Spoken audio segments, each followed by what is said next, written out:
Good afternoon, children. Last time we studied about osmosis. Osmosis nothing but movement of movement of water molecules from high concentration to low concentration. Okay, it is the movement of water molecules from high concentration to low concentration. Okay, now the cell has to face three different types of solutions or three different types of mediums, and accordingly it will change.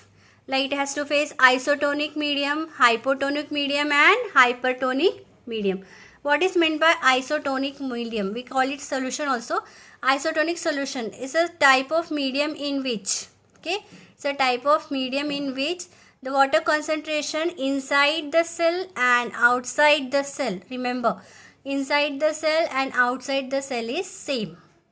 So if both the solutions are having, or both the medium and the cell are having same concentration, so there won't be any flow of water, so no change will be seen in the cell structure. Now next is hypotonic solution.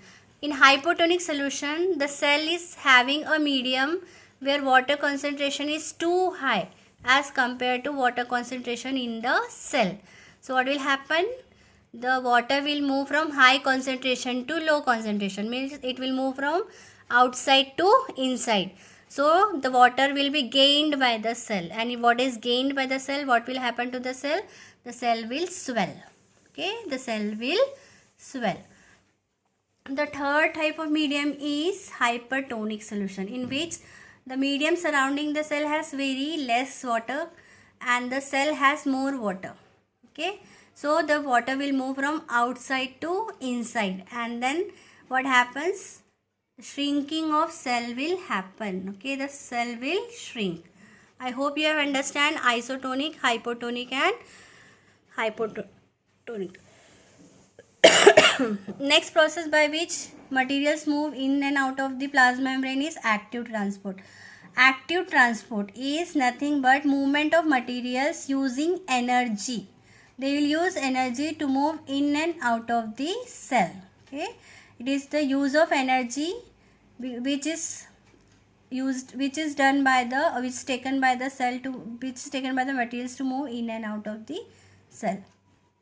Next is endocytosis. Fourth process is endocytosis.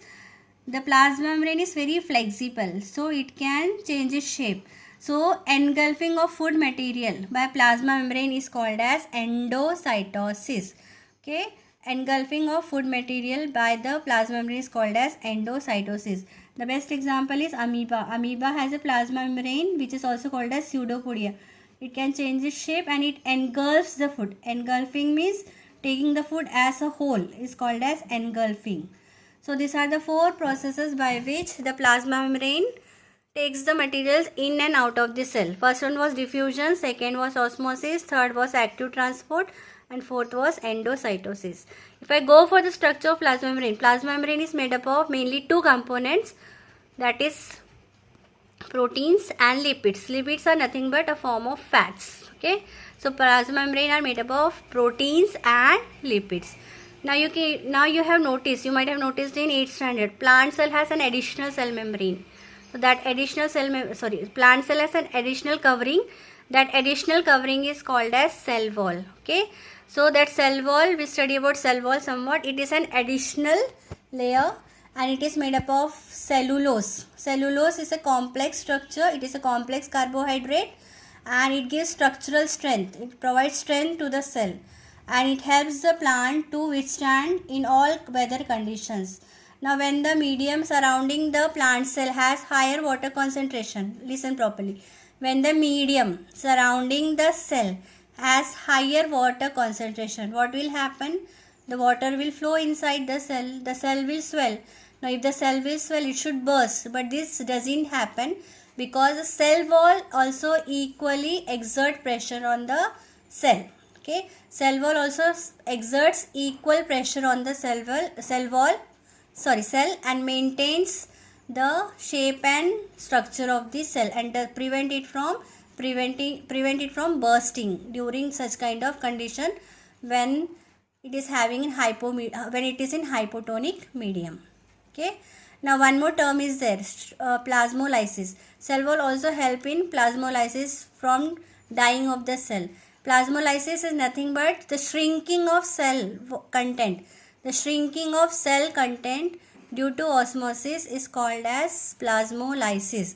The shrinking of cell content due to osmosis is called as plasmolysis. And cell wall helps the cell during plasmolysis also, and during swelling up also. It prevents the plant from bursting or dying out. So that was the role of cell wall in plants. Okay. In next class we'll study about nucleus.